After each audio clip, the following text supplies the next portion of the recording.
What's up, duelists? I know, I streamed today already, but I just, oh my gosh, I kept losing during the stream, and it was tilting me. It was so frustrating. I had to come back for more, so while I was eating dinner, I entered an 8-man tournament, and I played one of my new brews. Now, if you're a member, you've already seen this. This is my Soul Control list of Valhalla Fairies. This is one of the more fun builds that I have. There's a lot of fun ups in this deck. There's the Soul Exchange Mobius combo, which is a disgusting 3 for 2. If you've never done this, I highly recommend it. Super, super fun. We got Emergency Teleport, one ofs, powerful card. Helps you tribute summon Tethius or tribute summon Air Knight Parshath or get a quick Black Rose Dragon if you need it. And then Valhalla into Christia, obviously sick combo. Random Herald of Purple Light, who knows. We got the 5 Edison staples. If you haven't already watched the World Championship interview, then you're sleeping. You're sleeping on the 5 Edison staples. What can I say? And then we got my boy Air Knight Parshath, the GOAT format classic. Better in Edison format? Oh my gosh. Anyway, this sideboard, we got 1 Herald of Purple, lots of ways to negate trap cards. Triple book, triple compulsory. Big fan of both of these. They're super important against a lot of those like synchro-y, steal your monster type beats. They're really useful. Double chalice and then double end of Anubis. I just like this card's art. I've actually never sided it in. Anyway, let's get right into the replays. I did take this to an 8-man tournament in the Yu-Gi-Oh! Really big Yu-Gi-Oh! Discord. And if you guys want to play in these, just join the Discord. They ping from like almost every day. They're super fun. First match is up against Waffles with Cheese. They're usually more competitive than your average ladder match, but people usually try to bring some fun decks, so that's kind of hype. Anyway, you see the opening hand here. We are going second, which is a little bit tough. He starts off with Green Gadget. We've got some pretty strong cards. We've got Mobius, Frost Monarch, plus Brain Control, so pretty strong combo right there. That's a solid 3 for 2 combo. It's a great way to simplify the game state, break up the back row, that sort of thing, and then clear the way for your Valhalla plays to stick around. Searches Red Gadget, sets, passes a turn. I draw Honest. I feel pretty confident just setting Honest here, but in hindsight, it's actually a misplay. I probably should have set the Call of the Haunted as well. The only reason I didn't set the Call of the Haunted is I was kind of hoping he would set less. I was kind of hoping he wouldn't set more back row, and I wanted him to think I had maybe Heavy Storm or something like that. So I just set the Honest, but I probably should have set the Call of the Haunted too, because if he does have a way to clear this, like he attacks into it and he smashing grounds it, then I would like to be able to call it back maybe on the next turn. Who knows? Anyway, I set the Honest. He attacks into the Honest. He takes 500, and then he's going to summon Red Gadget, search, grab Yellow Gadget, and pass the turn back to us after setting a new back row. And now we draw into Tethius. So you can kind of see the strength of this deck. You can make a bunch of crazy plays all on the same turn. Mobius is kind of just like getting to play extra Heavy Storms. So bounce the Honest. Keep it simple. Get the Honest in hand in case there's a Torrential Tribute looming. Go for the Brain Control on the Green Gadget. I'm going to go ahead and sacrifice Green Gadget for Mobius. So Chainlink 1 Mobius. And now my opponent's going to reveal what he's playing, which is Chain Winged Rhinos, which is kind of a rogue deck. It topped Ultimate Time Wizard Leal. It's a pretty cool deck, but he's playing it with gadgets as a way to generate chain links and generate pressure. But yeah, he's going to chain all of them. Draw 2 cards, but we're going to clear 3 back row and a gadget for a Brain Control. So that's the strength of Mobius right there. Imagine if he had a bottomless there. I mean, it's a similar situation, but the Mobius would be banished. But really, really powerful card. And it combos really nicely in our post-board situation with our own compulsories. We can compulse back our Mobius and keep reusing it. There's 5 ways to spit him out super easily between the Emergency Teleport, Brain Control, and Triple Soul Exchange. And then there are like semi-easy ways to bring him out, whether that's Krebin's, Call of the Haunted, Valhalla something out, then sack it for Mobius, that sort of thing. Sack a Gel Duo for Mobius. There's a lot of ways to get that extra card advantage. And you don't really mind if he gets bottomless, because if he does, then you just Valhalla something out and you win. And if he doesn't get bottomless, then he wins. So it's kind of a damned if you do, damned if you don't type card, and it works really well in this strategy. Anyway, like I said, if you're a member, you've already seen this. You've already seen the Mobius put in the work before. Hecatrice for Valhalla, special out Tethius, attack over Red Gadget. Now I've resolved Tethius. I've got Call of the Haunted to bring it back if I want to. Just pass the turn. Here comes normal Winged Rhinus. Rhinus Tech Tips. Attacks the Tethius. Tries to use a skill successor, and we just use Honest and Calc. So he knows about the Honest. This is kind of just a 1-for-1 trade. Probably just hoping that we don't draw fairies. In this deck, we have 23 fairies, not counting the Tethius that's in play, so 22, so we're a little over 50-50 to draw a fairy. It's not great odds, but it's better than average, so yeah, set, we don't draw a fairy. That's fine. We don't really need to do anything. We can just Mobius both back row, he chains. That kind of sucks. I'll just call the Tethius, hit for 24. I was thinking if they were both battle traps or like compulsory type shit, then I could call the Tethius and then just OTK him this turn. But as it stands, he did have a summon stop in the Torrential Tribute, so we're not going to be able to do that. I'll just set the Mirror Force and pass. And now he has some ways he can deal with the Resolved Tethius, but the skill successor is gone. He's just pretty far behind. And I can just choose not to attack. This is kind of the weakness of Deprison into active threats like Tethius. I can just draw for turn, Herald of Orange, extra plus, find ourselves a Trap Dust Shoot. So not great right now, but because we've stalemated, I can just set the Dust Shoot and pass. He's going to draw for turn. He's going to pass. We're going to draw Soul Exchange. We're going to pass. He's going to draw. We're going to Dust Shoot him. And we're going to see that he did draw into the next skill suck. And he's also got the Tragodia, Green Gadget, and Morphing Jar. Morphing Jar obviously pretty terrible against the Tethius, the active Tethius. Unless he wants me to deck out, which I could intentionally do under Morphing Jar. Actually, I think this does activate in the damage step in Edison format too, which is pretty funny. Yeah, I'm 100% certain Tethius activates in the damage step in Edison format, so we're going to take the Tragodia, because that's the only card that, like, really threatens the active Tethius. It's the only thing that can, like, run over it. And if we just draw another fairy, we can just negate his Morphing Jar anyway. He Legacies into Legacy. That's a classic new Edison combo. Sets the Green Gadget. He must be out of gadgets or something. I don't even think he is out of gadgets. What is he doing? Is he trying to get me to attack into it? He has Deep Prison. I don't know. I draw another Herald of Orange. We get another plus off the Tethius. So, yeah, stalled out with Tethius, and this is just going to be really, really hard for the opponent to win. We're going to draw so many cards here. Even though he does have some decent ones here. He's got a Deep Prison. He's got Skill Sucks. He's got Morphing Jar. It's just Jover. I can even win the game this... No. Could I have won the game this turn? Hold on. E-Telly, Krebins, Synchro Bryonic. Oh, no, Synchro Black Rose. Yeah. I think E-Telly out Krebins, Synchro Black Rose, blow up the field, wins the game this turn. So I think I missed lethal. I'm so lazy. I just didn't want to click the buttons. I was eating dinner, and I was just like, I'm just going to attack with Jail and Duo. See what's up. He says the back row, sets monster passes. And now I realize I'm just sandbagging, so I'm going to normal Krebins, make Black Rose, and then I said I'm going to Christia for game. So, yeah. E-Telly, insane card. Krebins, also insane card.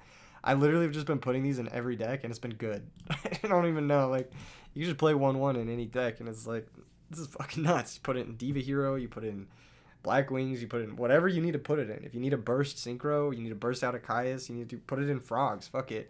E-Telly out Krebins, summon Subsitoad, full dupe block. It's nuts. It's nuts in every deck. Just play it in every deck. Fuck it. I don't know. I'm kind of just on that vibe. Anyway, we have some pretty busted ones in the sideboard, Trap, Stun Decree, that sort of thing. It's going to be hard to win for him. He's going to summon Cyber, attack the Jellin Duo. Jellin Duo is so good. This card's so annoying. Like, against these types of decks, I just sack for Christia, flip Trap Stun just to try and bait some Chainables. He gets to draw 2 off Accumulated, but that's going to be all she wrote. We found the second Decree, so this deck doesn't do anything if the traps are shut off. It's, like, completely unplayable. Now, Graveyard Skill Suck does work under Decree. Decree only negates trap effects on the field. So I have to run over the Cyber Dragon there, because if he gets a Skill Suck in the Graveyard, he can use the Cyber Dragon to run over the Archlord Christia, which obviously we don't want, right? We draw Morbius, the Frost Monarch. This is like such a meme deck, but it's like actually good. I don't even know. I don't know how to describe it. It's like, there's so many memes in this deck, and they're all just really good for no reason. I don't know. Normal Breaker, pop the Decree, chain the second Decree. That's just like super fucking bad luck on his part. I'm going to be honest. It's just bad luck. We attack over the Breaker. He drew us out, but we drew the second Decree. That's so unlucky. Set the call. He sets, pass it back to us. We draw Herald of Orange. This is attack for 28. Pass back. He draws for turn. He pass back. We attack.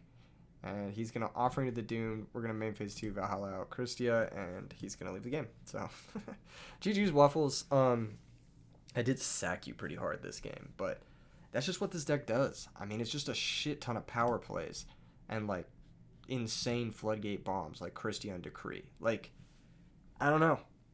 I don't know what you want. That's what my deck does. All right, moving on to round 2. Round 2 is up against Hats and Houses. Hats and Houses is playing Instant Zombies. So this deck just got second place at the last Ultimate Time Wizard. It's a deck that a lot of people have been playing lately. This matchup, pretty difficult one. He can spit out a Vanity's Fiend pretty easily. He can do a lot of stuff like threaten me with Reaper on the Nightmare Pokes, that sort of thing. But we do get to win the die roll and go first. I can put out a turn 1 Tethius. I don't know what he's playing. So I'm just like, I don't really want to put out a turn 1 Tethius in the dark. I'm just going to set pass. I mean, yeah, there's a chance I draw a fairy, but there's also a solid chance I just don't. And I just, like, go -1 for no reason. Plus, I have Soul Exchange, which I would like to convert, and Tethius right now is my only conversion for that. So, as you can see, he's just going to pass. And I'm, like, totally chill attacking the Gores. Something that I talked about in, like, fairy videos maybe 3 years ago is that Shining Angel just beats Gores. Like, straight up, 1 for 1. You don't even ignore my hand. Just summon Shining Angel, attack for 14. He drops Gores, he gets a 14 token and a Gores. He attacks the Shining Angel, I just get Warrior Lady, attack over the token, and the Warrior Lady trades with the Gores. So it's just 1 for 1 with Gores, which is like, this card's OP as fuck. This is really, really good. Yeah, just attack. He gets tokens, whatevs, pass the turn back. I didn't even feel the need to, like, do anything. I'm just like, alright, Shining Angel will trade with the Gores. You have to commit more into the Mirror Force. So he decides to attack, and I'm like, okay, that's fine. We take a little damage, but, like, no biggie. Main phase 2, he sets Pyramid Turtle. Still, we do not know what he's playing. At this point, we have a lot of options. You can see the game has gotten to a very complex state. Mobius plus Soul Exchange is not good right now. He has no back row. So while it is 1 for 1 and it does put the Mobius into play, it gets rid of my battle phase and leaves him with 2 monsters in play. I would like to, if possible, remove 2 of his monsters this turn. Possibly even 3, but ideally at least 2. So the best way to remove 2 of his monsters, while sacrificing the least amount of resources, would be to, what was I talking about? What was I doing? Oh yeah, normal Jellin Duo, E-Tilly out, Krebins, synchro into Goyo Guardian, steal the Gores, and run over the token. I think that's pretty solid. That gives us the best setup into a potential set Raikou, set Hamster, because we'll still have a live Herald, we'll still have Soul Exchange Mobius, so we still have 2 really powerful plays. We have a set Mirror Force. We have a Goyo and a Gores in play, which is lethal damage next turn with the DD Warrior Lady. And we have this DD Warrior Lady sitting around, which acts as a removal spell. So we have 3 layers of interaction. We have 2 pieces of follow-up. We have lethal in play. And I think that that's the best play here. So I go for Jellin Duo. And then E-Telly out the Krebins. Synchro. And the thing I love about this deck is you can just play your cards. Like, all of your cards are just, you just play them. They don't get locked in your hand that easily. Sometimes they do. Sometimes you get a hand with, like, a bunch of tribute monsters. That does happen, right? But there's a lot of ways to convert them, right? I think 8, not counting E-Telly, brain control, that sort of thing. There's a bunch of ways to convert it. There's a bunch of ways. But yeah, DD Warrior Lady is going to attack over the token. And if you look at this setup, this is fairly strong. If he has back row and plays a little bit more passively, then we can Soul Exchange into Mobius. If he tries to go for, like, a comeback play with a Caius or his own sort of synchro play like a Black Rose, we have Herald of Orange Light. If he tries to attack over our monsters, let's say he makes a Colossal Fighter, we have Mirror Force. So he has to get through several different layers, and even once he gets through all of that, we have DD Warrior Lady to banish his cards. So yeah, I'm feeling pretty strong about our chances here. He goes for Heavy Storm. He basically has to have a perfect hand in order to play through all of this. He needs to have, like, a way to make Bryonic and Dark Arm Dragon. Like, I think that that's the only way he really plays through all of this. And even then we can Soul X the Dark Arm Dragon later on and blow it up. So he synchros into Bryonic, goes for the Bryonic, pitches Plague, targets Goyo Guardian. And here I use Herald of Orange Light plus Tethius to negate the Bryonic. He's only pitched 1 card here. You can pitch more cards at the same time with Bryonic. And because he's only pitched 1, I'm pretty confident he either doesn't have another Dark or he doesn't have Dark Arm Dragon. Now here he thinks for a little while, and I'll play this in real time. He looks at his graveyard, he looks at his extra deck a little bit. And because he's viewing his extra deck, I have a strong read that he has brain control. This comes up later on. Let's see if I was correct. I wasn't. I wasn't correct at all. I was just wrong. He does have Book of Life, but he can only make a level 6 here. He can book Pyramid Turtle and then stack for Plague into Goyo Guardian. He doesn't have Brain Control at all. I was thinking maybe he had Brain Control and he was trying to save it for his follow-up, but I was just wrong. Anyway, he does go for the book, banishes the Krebins, which is interesting because I have 4 fairies. I feel like you would want to banish one of the fairies. That doesn't make a lot of sense. Maybe he's scared of Chaos Sorcerer. Who fucking knows? Anyway, he brings out the Pyramid Turtle, stacks for Plague, and then synchros into Goyo Guardian, crashes with Goyo Guardian, and passes the turn back to us. We draw Hecatrice, and because I have the read that he has Brain Control, I decided to go for the play of Normal Summon Hecatrice, attack with all of them. Drops him to 800, kills potential Brain Control. So, yeah, it's a lot of pressure. The layered interaction we were able to set up, plus the follow-up Soul Exchange Mobius, was just too much pressure this game. And it worked out really well. Shining Angel, once again, plays very well into Gores, so that's one reason why I really like playing Shining Angels in general in Edison format with DD Warrior Lady. Game 2 is a little bit different. Game 2, it's one of those hands I mentioned earlier where it could fall apart pretty easily. We've drawn 3 tribute monsters. We only have one way to convert them. What's the draw for turn? 4th tribute monster? Oh, Trap Dust Shoot. Alright. Well, that's not very good for us now, is it? Pass the turn back, instant fusion out, normal summon. I don't even need to see the Urbellum. I think I concede. Yeah, I don't even need to see the Urbellum. I know what he's doing. I'll just concede there. Yeah, we get Yada locked game 2 in Edison format. Getting Yada locked in my favorite format. It's fucking crazy, man. That's one of the scary parts about this instant zombies deck is that they can Yada lock you if you brick. So you got to be careful about that. Game 3, we side in every piece of interaction imaginable. I draw for turn. I've got double book. I got compulsory. I got typhoon. I'm just going to set 3 and say you better fucking have it. This is the Douglas Tepper. That's what this play is. You set 3 with no road, no judgment. You just say better have it. Pass the turn back. He goes for mind control. Boy, I love seeing this card post board. Post board, I have so many ways to just punish this card. Turn it into a -1. Pre-board, I hate seeing it. I'll just say that much. Pre-board. But post board, alright, he mind controls. Flips. Tries to sacrifice it. Can't do that, buddy. It's mind control. Normal summons the Krebins, and we were just going to book the Krebins here. Even if he has E-Telly, we can compulse the other Krebins. And yeah, so we book the Krebins. This gives us the pivot, sacrifice the purple light for Air Knight, and run over the Krebins, and get a draw. So he passes back to us. We're looking pretty good here. Get our nice little plus, what is it? He loses, so we got a +1 there, I think. No, it was a 1-for-1. Mind control traded with Book of Moon. Now we get a +1 on the Krebins, but we went -1 on the Herald of Purple Sacrifice. But then we go +1 on Air Knight Parshath. So we're up +1 total. We draw into Honest, which is just another busted card with Air Knight Parshath. Set book and pass the turn. If he tries to brain control this, do some shit with this, we can just compulse it, respecial it with Valhalla. It's kind of the nice part about having an active Air Knight. Looks like Air Knight's just going to get us another draw here, which is amazing. I'm going to normal Honest in case it's like set Goblin Zombie. I want to get some extra damage here. Attacks the Pyramid.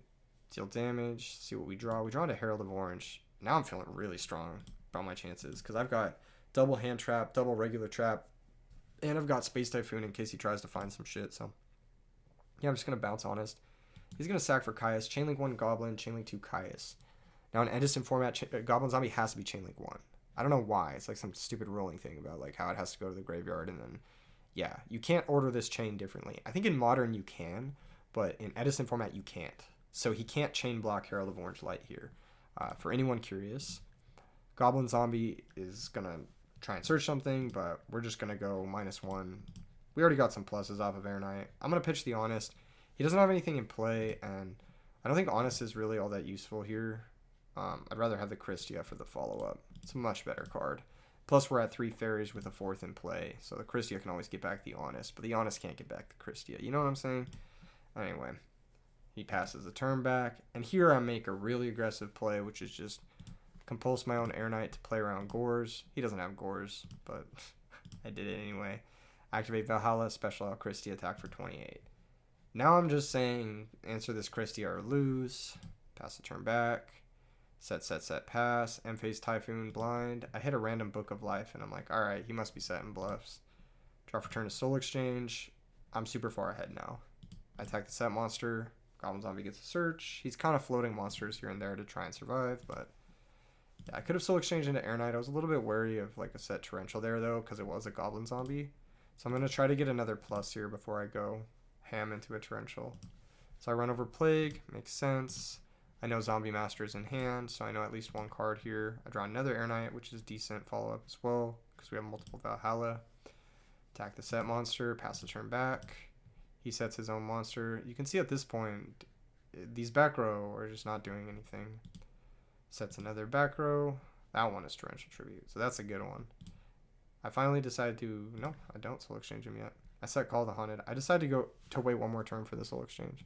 I know his last card's Zombie Master. He draws Gale, which doesn't really matter. Because it doesn't get over Christia. Nice thing about Christia is it's fucking huge. We draw into Krebins. Pretty cool draw. Might be useful here or there. I just Soul Exchange this guy here. I want to get value out of my Soul Exchange before this game is over. So I decided to put both into play, and then if he Torrentials me, I can just special Christia from hand. Add back something. He lets this happen. He goes bottomless. I say pass priority. He chains Torrential. And he was checking for Herald of Purple Light before doing that. But this is just going to work out terribly for him. He has 3 cards. I've got Christia. His return is dead anyway. So add back Herald of Purple, pass the turn. And yeah, that's going to be all she wrote. Even with the Heavy Storm off the top, it was just too little too late.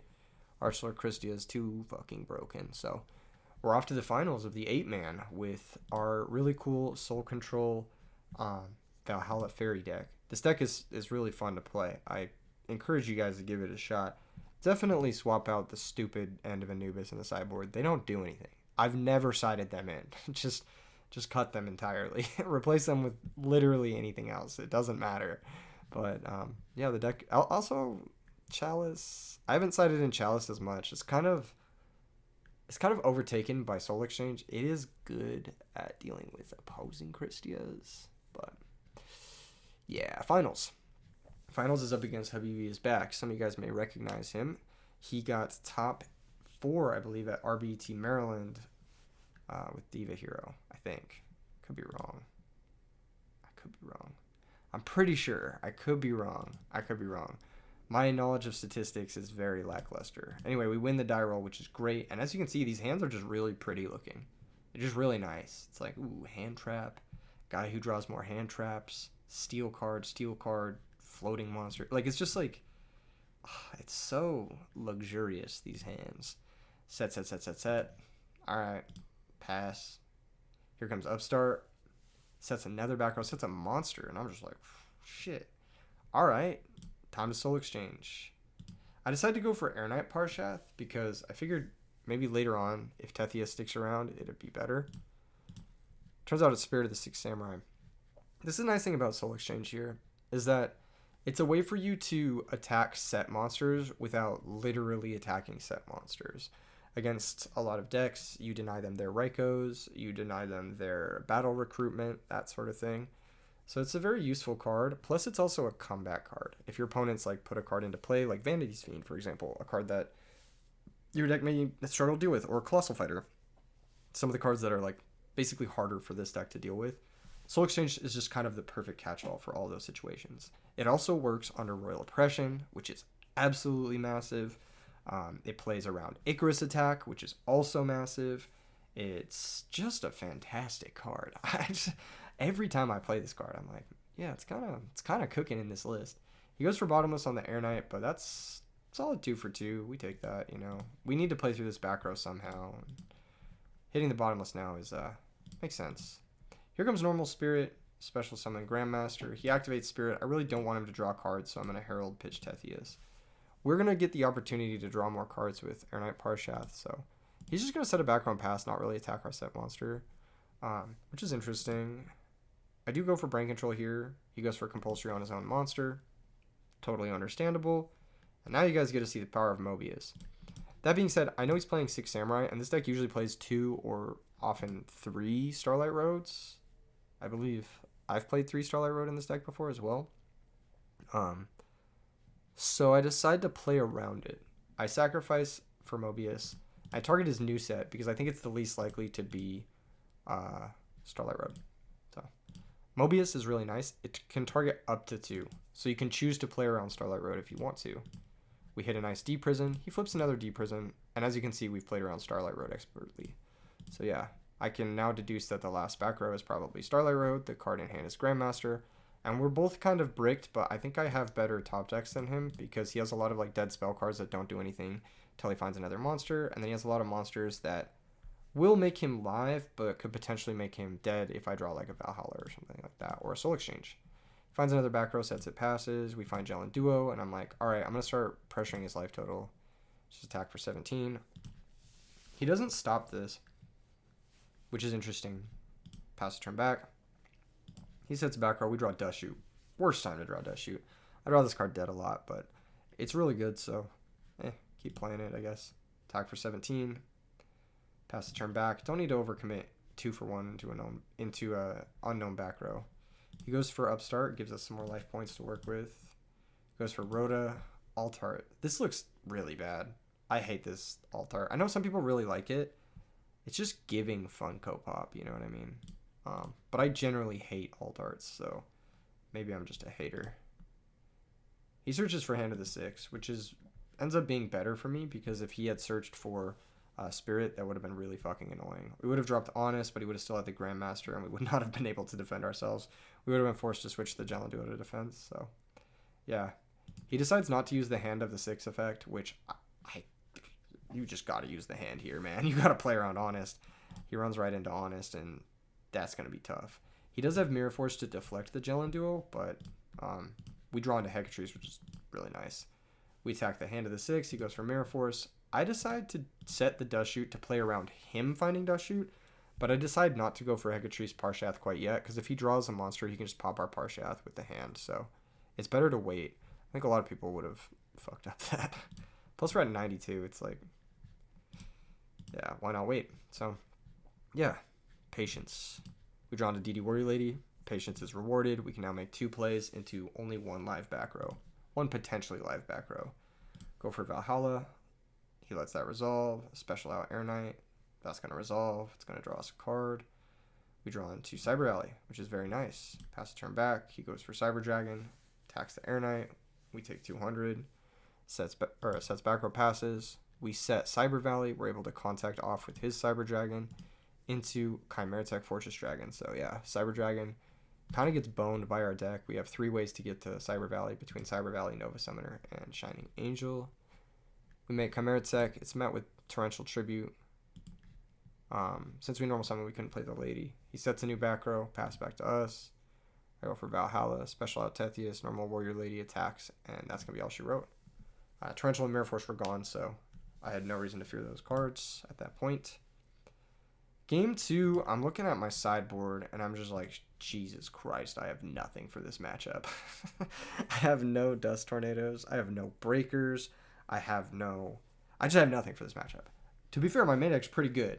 I've got Mobius, which is really good against this deck. I've got Soul Exchange, which is really good against this deck. I've got E-Telly, which can make Black Rose pretty easily, so that's pretty nice.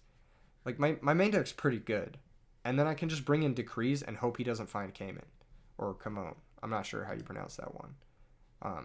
Yaichi can't blow up face-up spells and traps. So as long as we can dodge Kamon, then we're good, right? Anyway, he goes set, normal summon Zanji, pass. We draw into Cyber Valley, which... This hand is really complicated, right?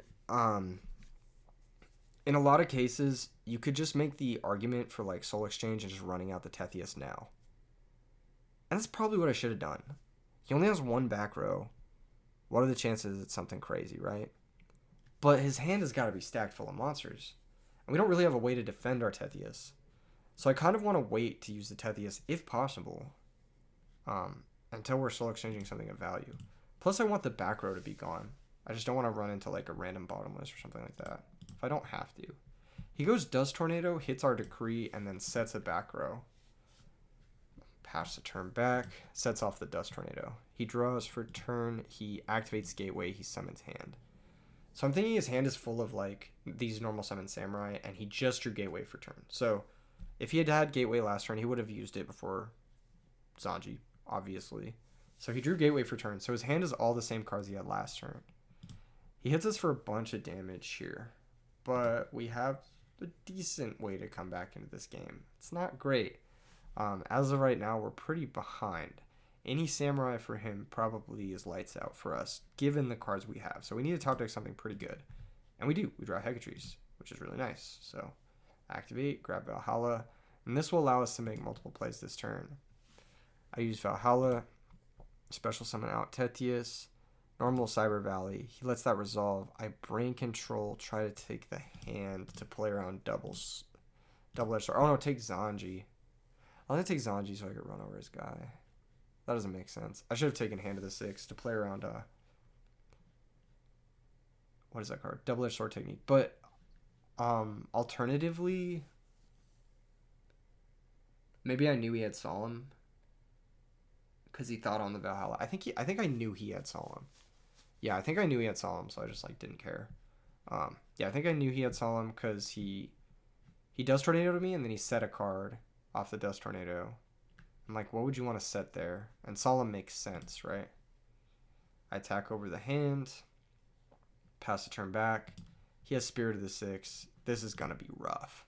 I can maybe claw my way back, but the active gateway is just really, really, really good against us. We don't have Honest to defend ourselves, sadly. He attacks the Cyber Valley. We are able to draw 2 fresh cards, but kind of too little too late on these.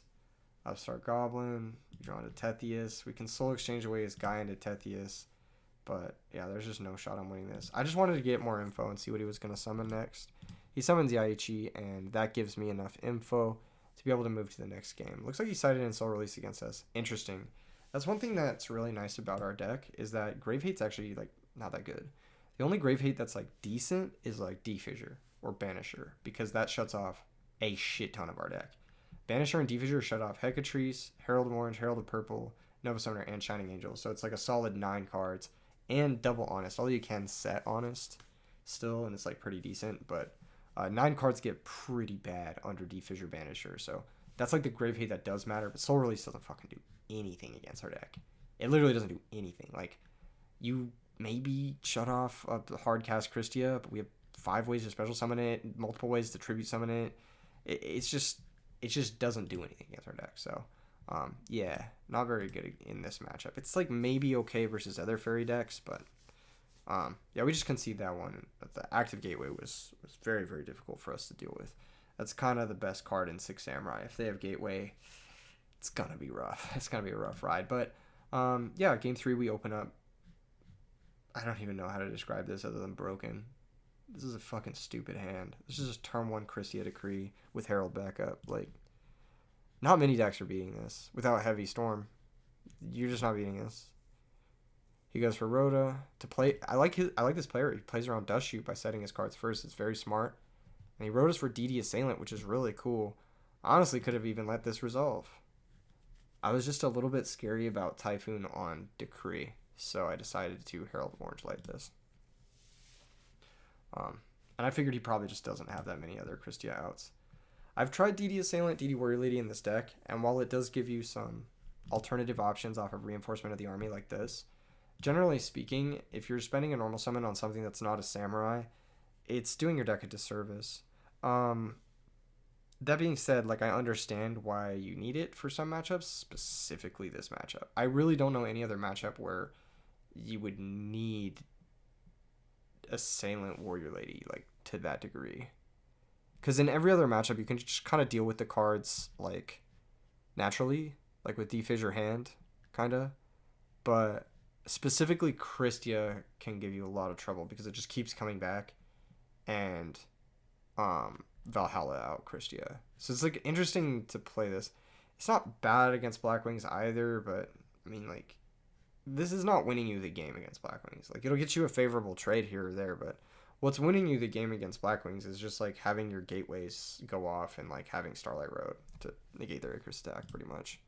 End phase, we flip Decree, and that's going to be a solid 4-4-1, baby. Oh, 3-for-1, he has a gateway. Attack for 28. Pass. Now, had he normal summoned a 6 Samurai last turn, he could have normal summoned the Zanji this turn, pumped it up to 28, and crashed with the Christia, which is funny, but still not enough to actually do anything. It says Master or Bust, but He's forgetting that you can't special summon under Christia. Attack over the Zanji, draw another Decree, and that's going to be lights out. So, kind of a crazy hand. Double Hecatrice, double Christia, double Decree, and then double 2-star tuner access. Very consistent beats. He tries to summon the Grandmaster, and I'm like, nah. And that's going to be the whole 8-man tournament. Undefeated with the new Soul Control deck. I really do like this deck. I'm going to be building it in paper. I already have most of the cards. I'm just waiting on the Mobius, the Gel, and Duo. These are cards I don't own in paper, but I have ordered. I'm going to be taking it to a tournament. I might remix the sideboard a little bit. I might get some Dust Tornadoes in case I face 6 Samurai again.